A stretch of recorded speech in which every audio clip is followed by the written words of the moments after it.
free. Get rid of these memories, can't change who I'm haunting me, can't change who I've come to be. Now I can hardly breathe. Get rid of these memories, can't change who I'm haunting me, can't change who I've come to be.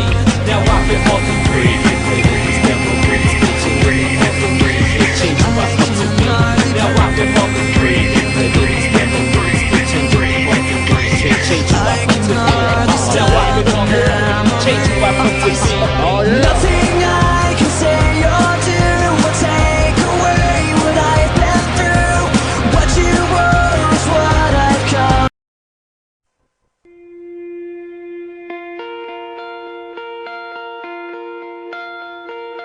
My father came from Japan in 1905. He was 15 when he immigrated from Japan. He worked until he was able to actually build a store. Let me tell you a story in the form of a dream. I don't know why I have to tell it, but I know what it means. Close your eyes, just picture the scene as I paint it for you. It was World War II when this man named Kenji woke up. Ken was not a soldier.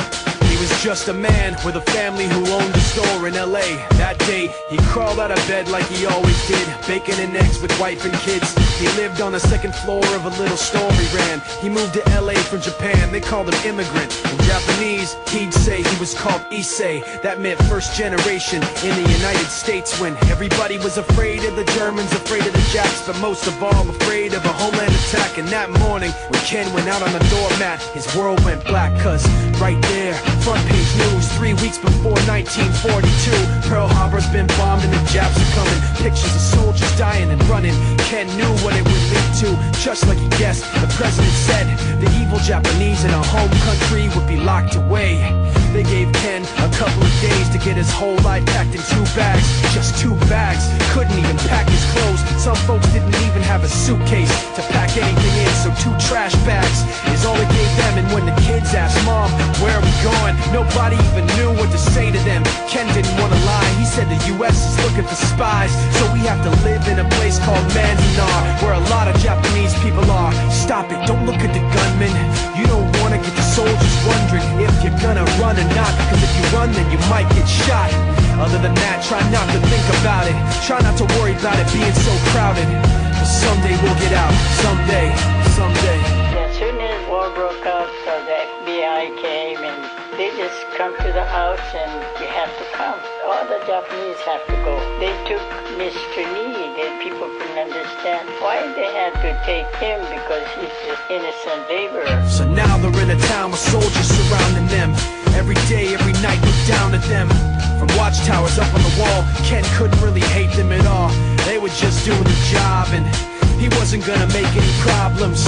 He had a little garden, vegetables and fruits that he gave to the troops in a basket his wife made. But in the back of his mind, he wanted his family's life saved.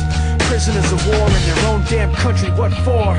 As time passed in the prison town, he wondered if he'd live it down if and when they were free. The only way out was joining the army, and supposedly some men went out for the army, signed on, and ended up flying to Japan with a bomb. That 15-kiloton blast put an end to the war pretty fast. 2 cities were blown to bits. The end of the war came quick, and Ken got out big hopes of a normal life with his kids and his wife. But then they got back to their home, and what they saw made him feel so alone. These people had trashed every room, smashed in the windows and bashed in the doors, written on the walls and the floor, Japs not welcome anymore. And Kenji dropped both of his bags at his sides and just stood outside. He looked at his wife without words to say. She looked back at him, wiping tears away, and said, someday we'll be okay, someday. Now the names have been changed, but the story's true. My family was locked up back in 42. My family was there where it was dark and damp, and they called it an internment camp. When we first got back from camp, it was pretty bad. I remember my husband said, oh, we're going to stay till last. Then my husband died before they closed the camp.